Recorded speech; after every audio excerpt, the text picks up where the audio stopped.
Prophets were people chosen by God to speak on behalf of God. These mouthpieces for God would warn about consequences for breaking promises made to God. But also, they would remind God's people that He would forgive them if they would confess their sins and change their ways. These messages of warning and of hope are reminders we still need today. Now, the story and the message of the prophet Obadiah. This is the last prophet. I'm glad I don't have to listen to myself anymore during that bumper. But here's where I want to start. I've always been fascinated with the song "The Scientist" by Coldplay. Any Coldplay fans out there? Oh, you can't admit that in a Baptist church. No, I'm kidding. Anyways, so I love the song, "The Scientist." The whole premise about it is a couple has broken up, and the singer, the scientist, is trying to figure out why. Like, what happened? What went wrong? Trying to piece it together, trying to figure out all these kind of puzzles and questions. And there's this famous line in the song that says, "Let's go back to the start." Kind of like working back through the relationship and like what happened. And it's a scientific process. That's why I call it The Scientist, right? Why did A plus B not equal C? And so there's this whole kind of going back to the start. So cool song, I like the song, I like Coldplay, but even more fascinating and better than the song is the music video. And so the music video, it's Chris Martin, he's the lead singer of Coldplay, and it's filmed him just kind of like walking through a city, just singing this song. But the interesting thing about it is the director took that theme, "Let's go back to the start," and like brought it to video. And so the take is shot, the video is shot, and then when it's released to the public, it's played backwards. And so the whole video is in reverse. And so when Chris Martin is walking through a park and guys are shooting basketball, the basketballs aren't going into the hoop, they're like coming out of the hoop. So it's just like, it's visually appealing. But now there's a problem with that, because if you're running everything in reverse, you know, his lips are gonna look weird, right? And so if you run the audio in reverse, that just sounds satanic, so you can't do that. So they got a video that the video's running in reverse, but the audio is running normal direction. So what Chris Martin had to do to make his lips sync up with the reverse video was to learn the song backwards. So he got the song and he just played it backwards, a million times until he figured it out. So he like comes through singing backwards, so when the tape is reversed, it looks good. So anyways, it's just a fascinating piece of art, very creative. I love that kind of thing. But I want to do the same thing with the book of Obadiah. I want us to start at the end and work our way to the beginning. I want us to go back to the start. Now, I'm sure Obadiah had a reason for going like 1 through 21, right? But I want to hack it up, do it differently, make it a little more interesting here. And so we're going to start at the end and go back to the beginning. Like we've stumbled upon a crime scene, and you gotta start unpacking why, what happened, okay? So with that said, go to Obadiah chapter 2.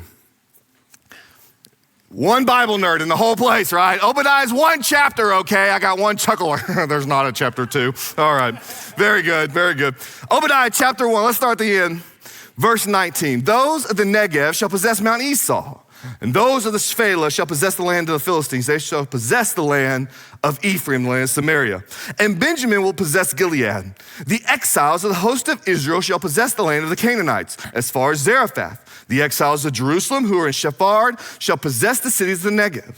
Saviors shall go up to Mount Zion to rule Mount Esau, and the kingdoms shall be the Lord's." Well, that was boring and confusing. But this is the way the prophecy of Obadiah ends. So what is happening? If this is the exclamation point on the very end of his 21 verses, what does this mean?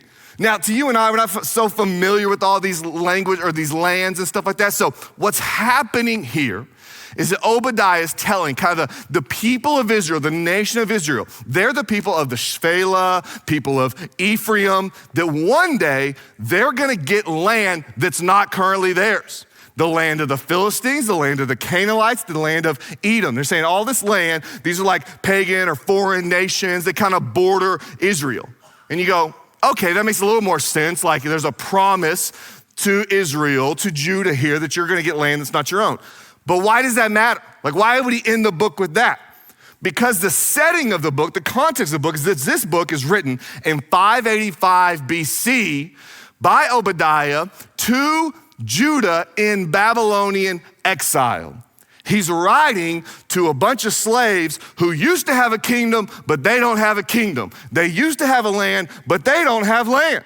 They're sitting in Babylonian captivity because Babylon rolls in about 586 BC. They conquer Judah. They take all their people into exile. Now this makes more sense. If you're sitting in Babylon and you're in exile and you've had your land stripped and your kingdom tore down and you get this is hopeful. This is exciting. Okay, there's gonna be a day where I'm not just getting my land back, but I'm getting all this land around. I can hold on to that. So it ends with this message of hope. Let's go back to the start. Let's keep working our way. Verse 18, the house of Jacob shall be fire. The house of Joseph a flame, and the house of Esau stubble or straw. They shall burn them and consume them, and there shall be no survivor for the house of Esau, for the Lord has spoken. Now this feels like out of left field, right? We're talking about Babylon coming in, taking Judah into exile. There's a promise, but who's Edom? Who are these descendants of Esau, right? Like where do they have to fit into this? And what's gonna happen is, what Obadiah is doing, he's using Edom as an example, as a sample, as a parallel to something he just talked about. Now, that's a harsh judgment. There will be no survivors of Edom, and we'll get to the reasons why, but first let's see why he's using them as a parallel, as a sample. Verse 15, making our way back to the start. It says, the day of the Lord is near, and it's upon all nations. As you have done, it shall be done to you. Your deeds shall return on your own head. So here's what he's saying as we kind of work our way back. In verse 15, he goes, the day of the Lord's coming for all nations. You want an example? You want a parallel? You want a sample? Verse 18, it's Edom. Watch what's gonna happen to them.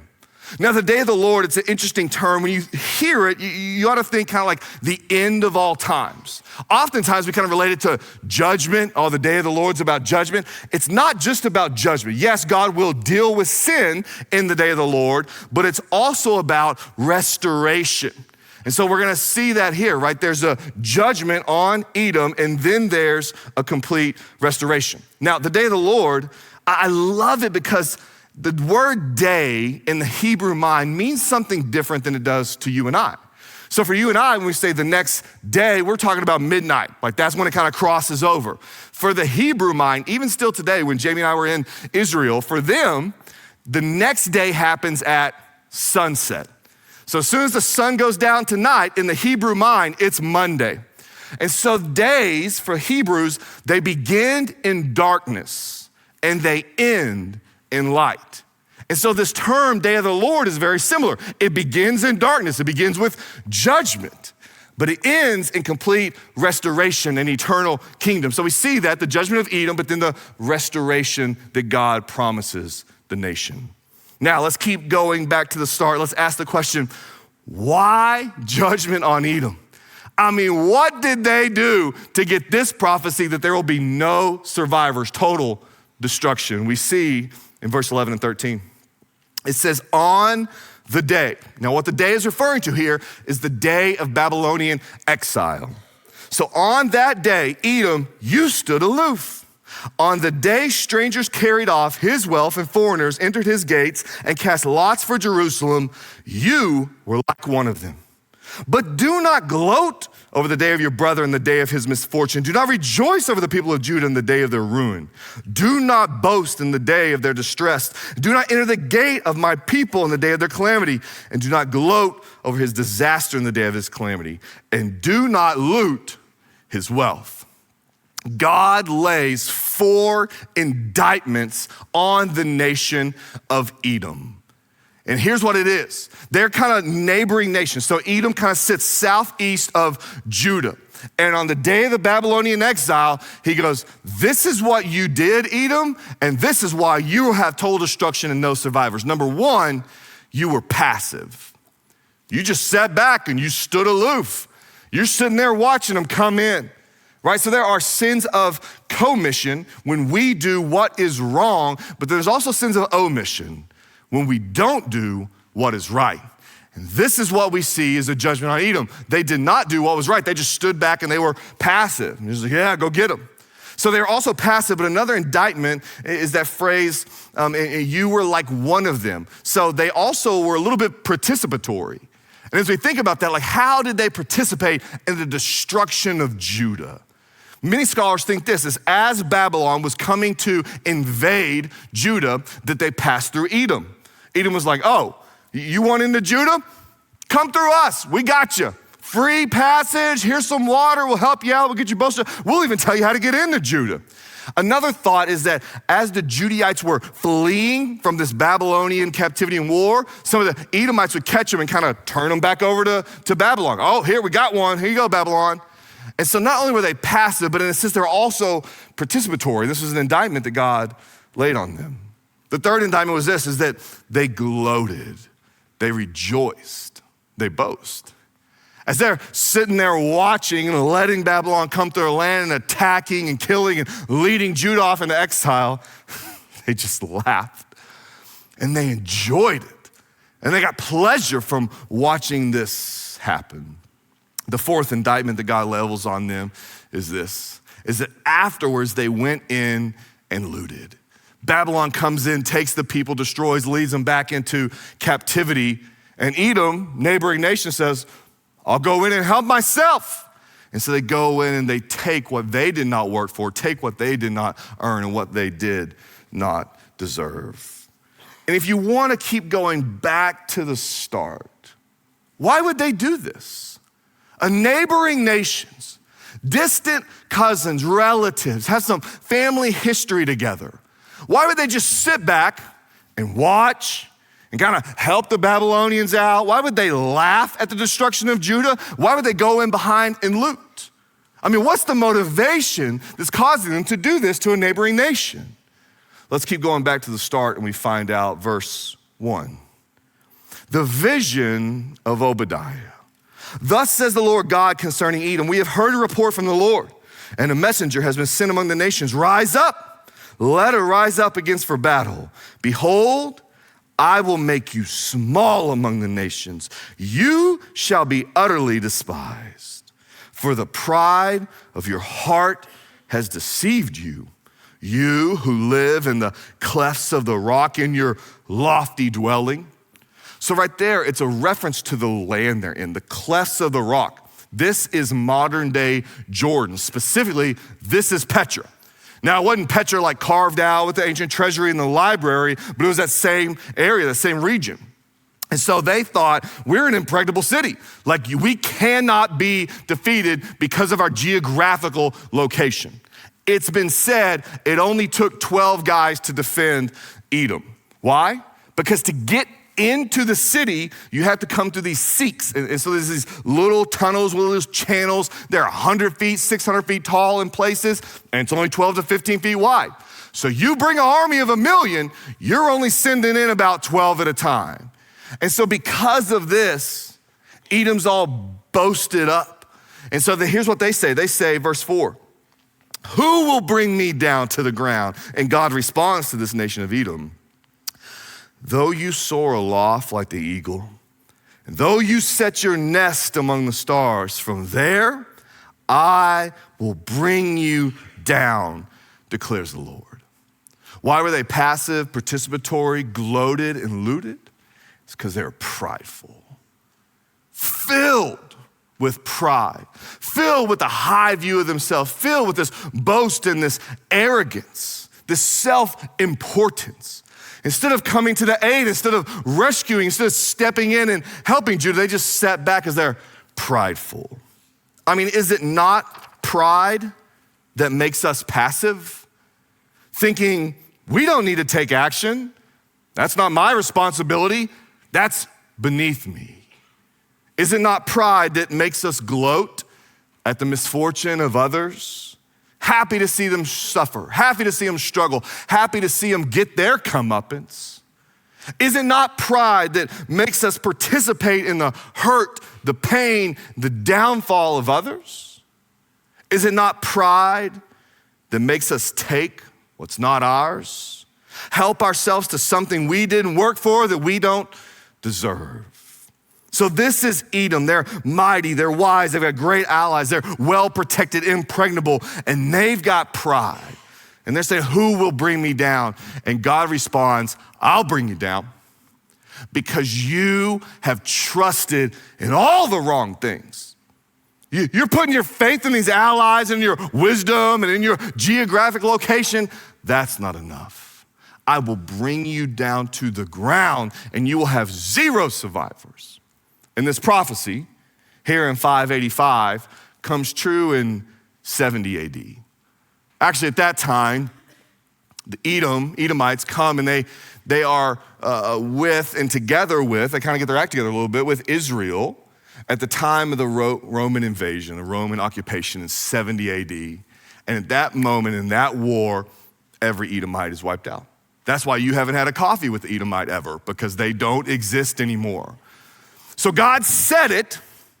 It took 650 years to come true, but when God says something, you can take it to the bank. It is certain and it is a promise. It reminds me of the Henry Wadsworth Longfellow quote, though the mills of God grind slowly, they grind exceedingly small. Though with patience he stands waiting, but with exactness he grinds them all. And I wonder if we're going back to the start, even before this book was written, why was Edom prideful? Like, where did that pride stem from that would eventually lead them to just gloat and loot and be passive? You see, Edom had a history of hurt, a history of pain. Edom are the descendants of Esau. Israel are the descendants of Jacob. Jacob and Esau were twins. They were born together. Esau, the firstborn, Jacob grabbing the heel. And there was this kind of rivalry maybe between the two brothers all throughout their life. Esau was, in my mind, I picture a lumberjack, big red hair, red beard, outdoors, woodman, hunter, just muscles everywhere. This is Esau. Jacob's a little softer, a little gentler, more of a mama's boy, likes to go shopping, winds up in the kitchen doing arts and crafts a lot. That's kind of him, he's smooth. And so these two brothers kind of had this sibling rivalry or animosity. So one day, Esau comes back from the field. He's famished, he's been out hunting. Jacob's been in the kitchen cooking up some red stew. And there Esau says, give me some of that red stew. And Jacob the deceiver says, sell me your birthright. And so an exchange is made. Esau gives into his fleshly desires. He gives into instant gratification. He trades away his future inheritance. And so Jacob then buys this birthright for a bowl of stew. Later on, as the father's getting old, Isaac is about to pass away, he would give a blessing to the sons. So he's gonna give a blessing to Esau, the firstborn. So he says, Esau, go prepare me a meal. So Esau goes out to hunt some game. Rebecca, this is Jacob's mom, Isaac's wife, she kind of concocts this plan with Jacob. And so Jacob sneaks in to steal the blessing that was for Esau. They have to coat his arms and his neck in goat's hair. And I'm like, how hairy of a person do you have to be that that's gonna pass, right? But that was Esau. And so he does it. He deceives his father. He steals the blessing.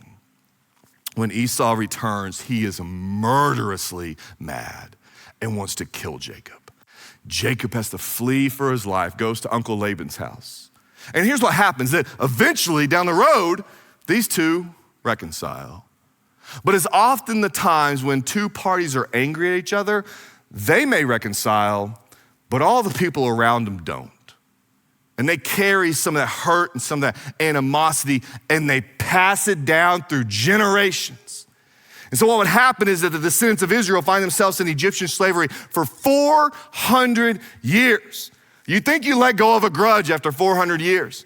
But as the Exodus happens, they're going to the promised land, and guess what kind of land they need to go through?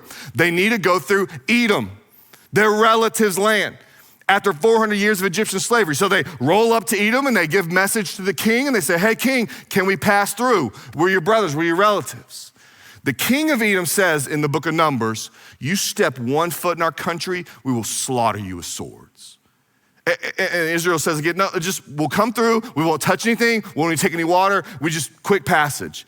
They said, you step foot in here, it's all out war.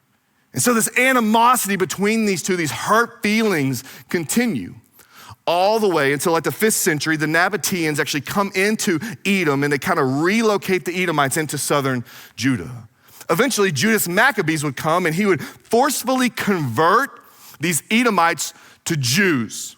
And then there would be a Jew that would go to Rome and buy the kingship and come back with the title King of the Jews. This is Herod the Great, a descendant of Esau, who would issue an edict to have every baby boy under the age of 2 killed because they was trying to kill Jesus, a descendant of Jacob. And so this tension and animosity ran deep for generations, centuries, with these two tribes, with these two families. So I think this is where the pride of Edom comes from. They've been wronged.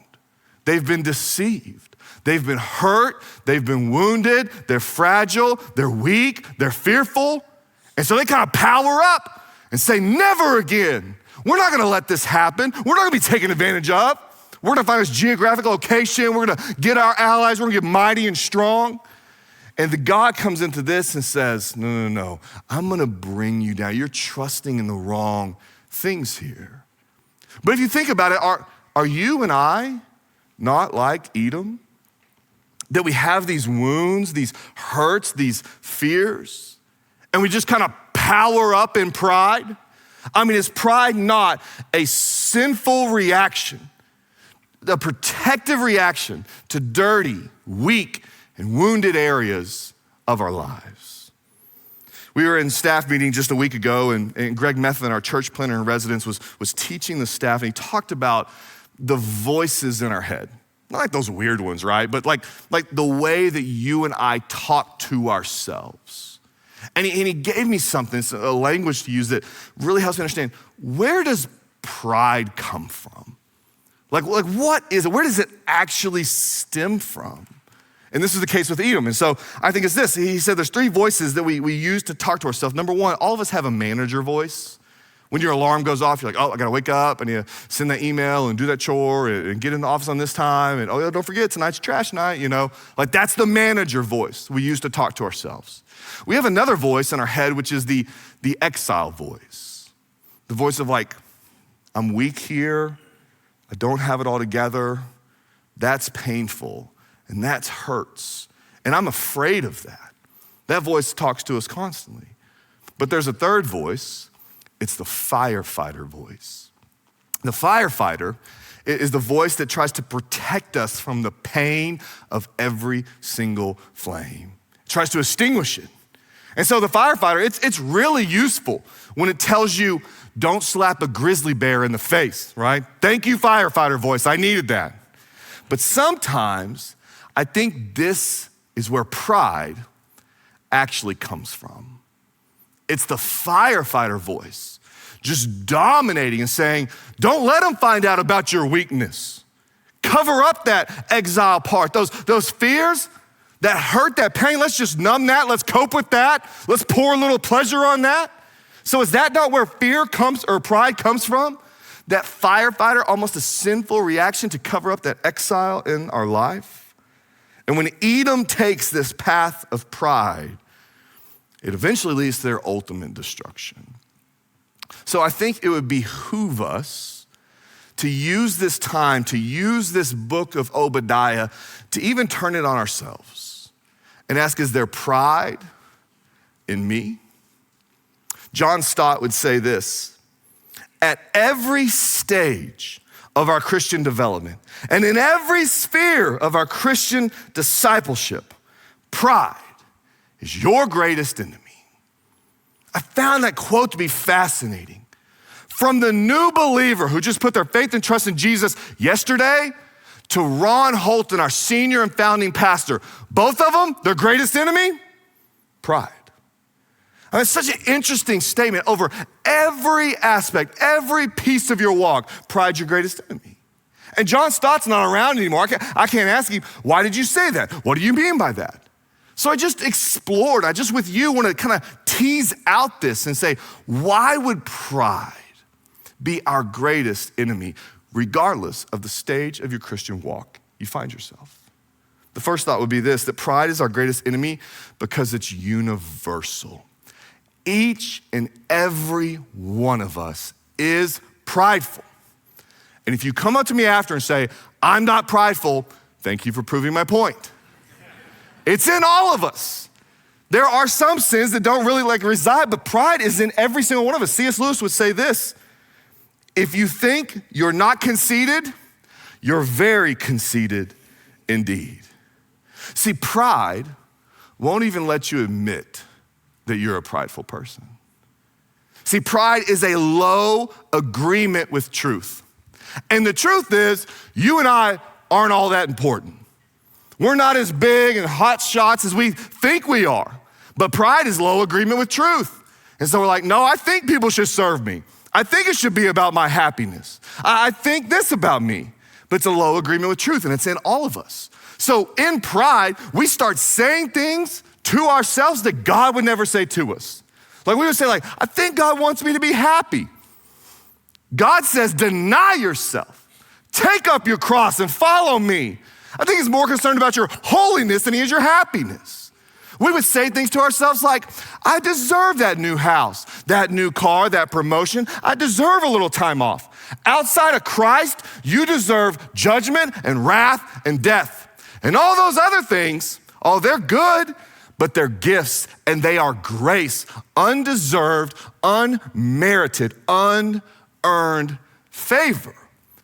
But we have a low agreement with truth, and so we get prideful, and it resides in all of us. Another reason that pride is our greatest enemy is because pride is deceptive. It hides in plain sight. No one walked in here today and said, I'm having an affair, just want everyone to know I am cheating on my spouse. But people do walk in here and they're like, I memorized Romans 8. I took 3 angels from the angel tree. See, religion is a petri dish for pride.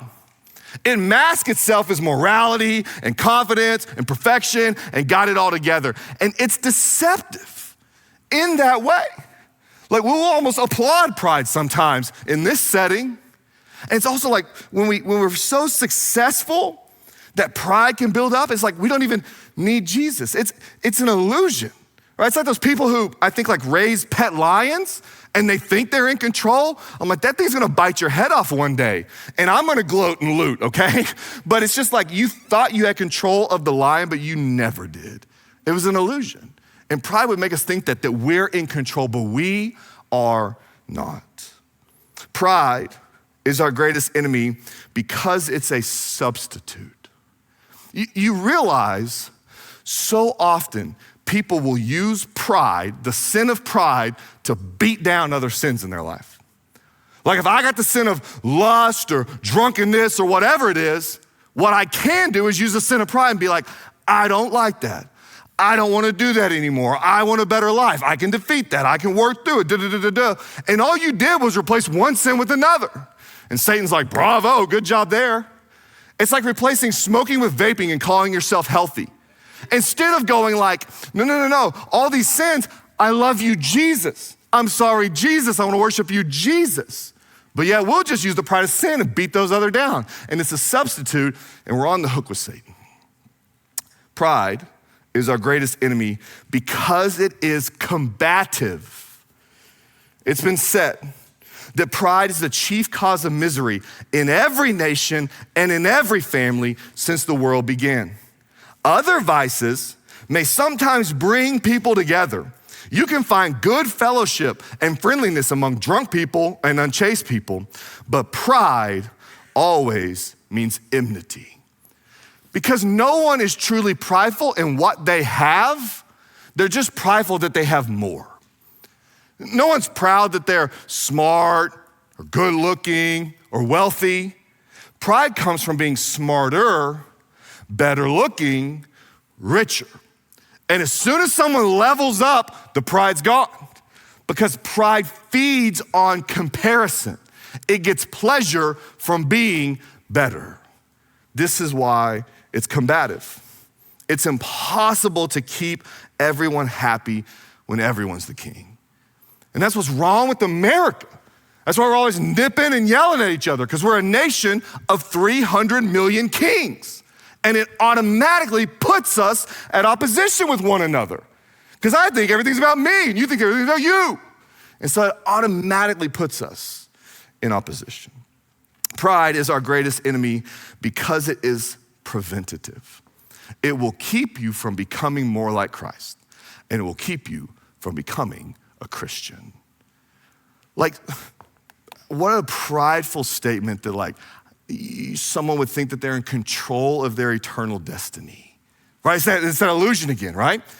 Like, we're not really in control. Like, if you're successful, it's not because you're in control. You're successful because you've reacted well to what has been acted upon you. And you've reacted well with the faculties that God has given you. You didn't control your looks or control where you were born or control your, right? You just reacted well with what God has given you. And so we could take pride in those things. So how do we see it? How do we diagnose it? If pride won't let me admit that I'm prideful, how do we know? How do we know if we got it? Here's the test for you. The more pride you have, the more you dislike pride in others. You want to find out how proud you are? The easiest way is to ask yourself, how much do I dislike it when people snub me? When people refuse to take notice of me? When people patronize me or show off in front of me? Pride shows up in statements like this: I don't need God. I'm too sinful, I'm too broken, I'm too messed up for God. That's actually a prideful statement. That God can't heal and fix and redeem me, that I've outsinned his grace. God wasn't there for me. Pride shows up in all forms and fashions. It can show up if you have a little or if you have a lot. If you got a lot, you can show off and look at how good I am. That's prideful. If you have little, you can be like, look at how much they show off. I don't need all that to be happy. I'm not that flashy. That's why it's universal. Pride shows up when we're offended, when we're angry, when we're passive, when we're silent, when we don't Sabbath, when we boast, when we lie, when we despise others. Behind their back, in person, online, or in our heads. Has it not been said that the root of all sin is pride? So how do we defeat this? How do we make ourselves aware of this? How do we decrease pride in our lives? I want to give you 3 things. Number 1 is this. You just have to own it. You just have to own and say, I am a prideful person. And I have been just whooped by this sermon. Because here's the burden of preaching is this lives in my mind for 2 or 3 weeks. And so everything I do gets filtered through this sermon. So I'm looking back and I'm like, oh my goodness. Every single point of frustration I've experienced over the past couple of weeks has been because of my pride. My low agreement with truth, my desire that I'm important and this is what I want and everybody should please me and the world should revolve around me. That's where my frustration comes from. And right, so this is what it is, pride. Own it, just admit it. Number 2, to decrease its influence is to take the words from a song, When I Survey the Wondrous Cross, that says, I pour contempt on all my pride. And I think so many times myself, I can laugh at my pride, I can excuse it, I can tolerate it, but do I hate it? Do I pour contempt? When I see myself being prideful, I just hate that. So number 1, own it. Number 2, pour contempt on it. Number 3, this is the antidote for the poison of pride. In 1 Peter 5, it says this, to clothe yourself with humility. It's an action. You can choose or not to clothe yourself with humility. And there's a reason it's clothing. Because whether we like it or not, clothing is a distinguishing factor.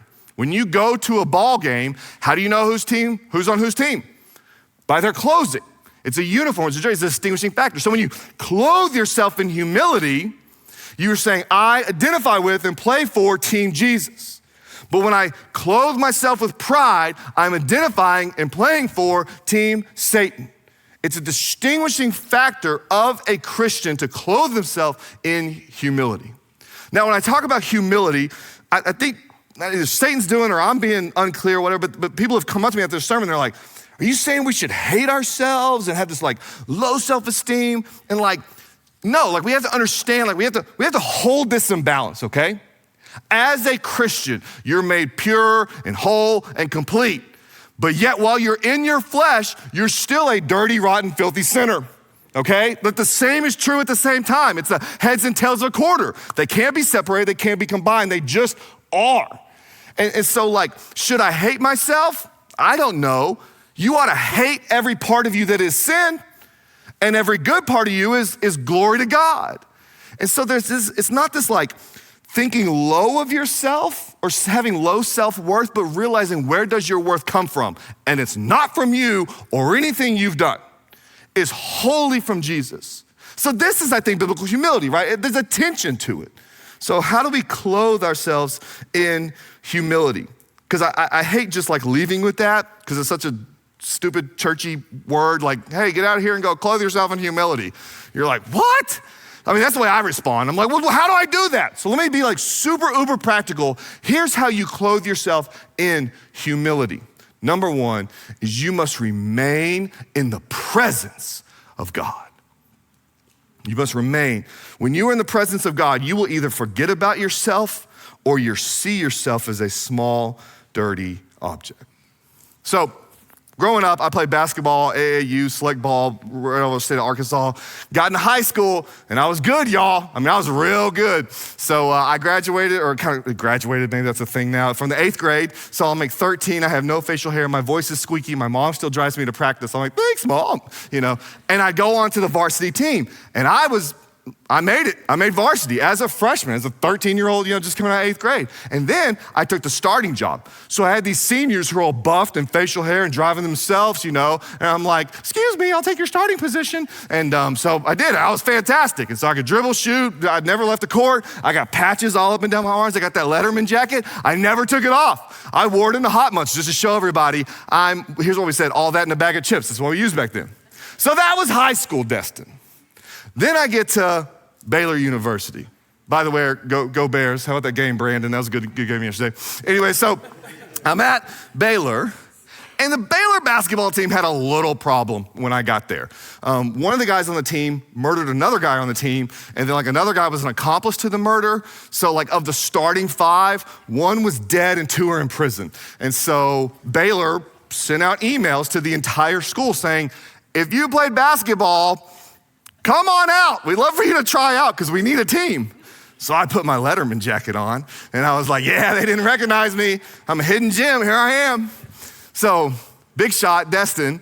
I get there and I start playing, and the starting point guard for Baylor University is right there. And so I'm going up against him and we kind of check up, and I'll never forget, like he does this move on me and I fall down.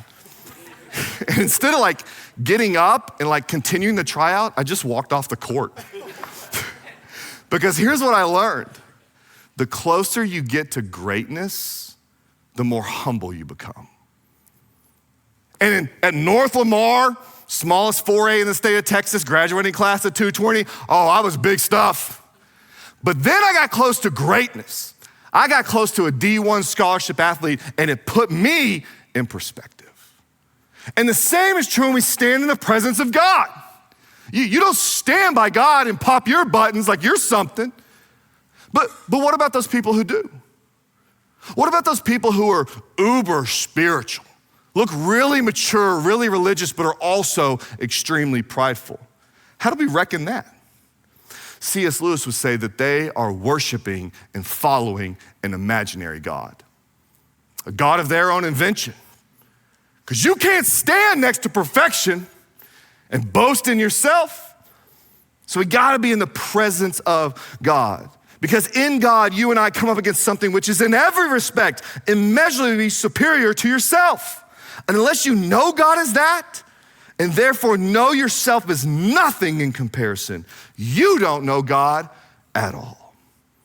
Be in the presence of God. Number 2 is to remember the provision of God, the means of salvation.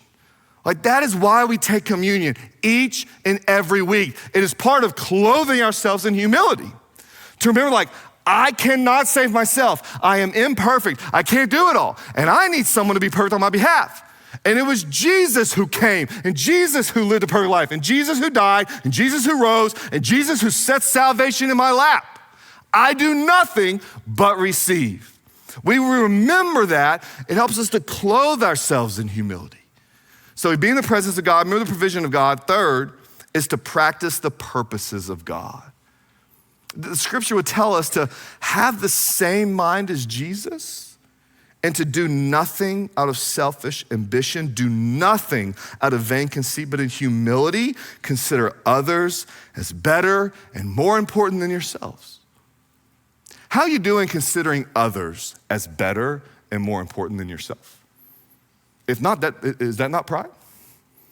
Jesus would say, I did not come into this world to be served, but to serve and lay down my life.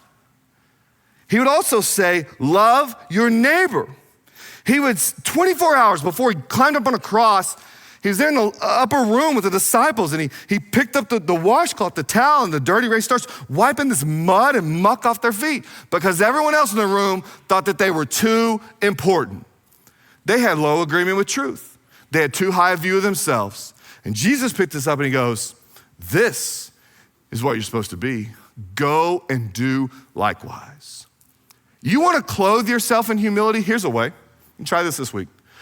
Go do something epically extravagant for someone you don't even like and tell no one about it. That'll put some humility on you. You want to be humble? Clothe yourself in humility? Serve, serve, serve, serve, serve, serve, serve. All right, this is the practice and the purposes of God. So let's go back to the scientist. The scientist is a tragic character, trying to figure out what went wrong. And if I could just go back to the start and piece this, numbers and figures, puzzles and questions. But see, the thing about the scientists is they're treating love like math. And we know it's not that way. Love doesn't always add up. It's illogical, it's emotional, it's sacrificial, it's covenantal, it's spiritual. And so the problem with the scientists was not their math. The problem is that they were using math. It's the same is true with Edom. The problem wasn't their power and their might and their allies. The problem is they were trusting in the wrong thing. And I just wonder today if you and I would be honest enough to say, I'm kind of in the same boat. Because the world would say, just double down on the firefighter. Amp that firefighter up. Numb it, cope with it, pleasure it, hide it, cover it up. Just conceal all the cracks. Numb every pain in your life. And just get better and better at that. Right? That's a self-actualization, self-help, right? That's what our world says. The problem is not with that. The problem is that's the whole wrong approach. We don't need to tweak that. We need a different approach. It's not the approach of pride, but the approach of humility. To say, I'm broken, I'm flawed, I'm messed up, I'm needy, I'm fearful, I'm depraved and sinful. And God, would you save me? God, I need you every moment of every day to empower me with your spirit and lead me in the right direction. Scripture tells us that God opposes the proud. But have you ever wondered why? Why does God oppose the proud? Because he just doesn't like them? Because it threatens his authority? I mean, why does God oppose the proud? I think the reason he opposes the proud is because he cares for you. See, in our pride, we'll remain sick and hurting and sinful and fake and angry and sad. But in humility, we come to Jesus and we let him heal us, restore us, and make us whole. Here's, I think, the whole message of the book of Obadiah. If I was gonna sum it up to you in one sentence, it would be this: you can't oppose God and win. In your whole life or in any individual aspect. You can't oppose God in your sexuality and win. You can't oppose God in your finances in your career, in your household, it's like playing tennis with the brick wall. And I don't care how good you get at tennis, how great your equipment is, how fast you are, how strong you are, how many tennis moves you got, you're not beating a brick wall. But you can get real good. I think the same is true with God. You can get real good at opposing him, but you will not oppose him and win. In the end, we just sang it in the song, we will bow before God. You will be humble before God. And you can either choose it yourself or he'll do it to you. You can clothe yourself in humility or you can be brought low. I mean, doesn't the world need a different approach than just doubling down on pride and powering up? I mean, what if we were people who clothe ourselves in humility? What kind of impact would that make in our homes, in our families, in our community? Let's pray. God, thank you so much for little old Obadiah, 21 verses that punch us in the gut. Ask us to really consider, maybe expose some blind spots in our life. And so, God, may we be people that just admit. I mean, how tired are we of powering up and hiding things and numbing things and trying to pretend we're something we're not? I mean, isn't that exhausting? But yet there's freedom in you. You oppose the proud because we're never getting sick that way. We're not saving ourselves that way. So God, help us just to take that exile voice, the wounds and the fears and the pain, and just submit them to you and go, God, we need you. We need you. Save us, empower us. Let us live radically different lives in this world, Jesus. May it all be for your honor and for your glory. In your name we pray, amen.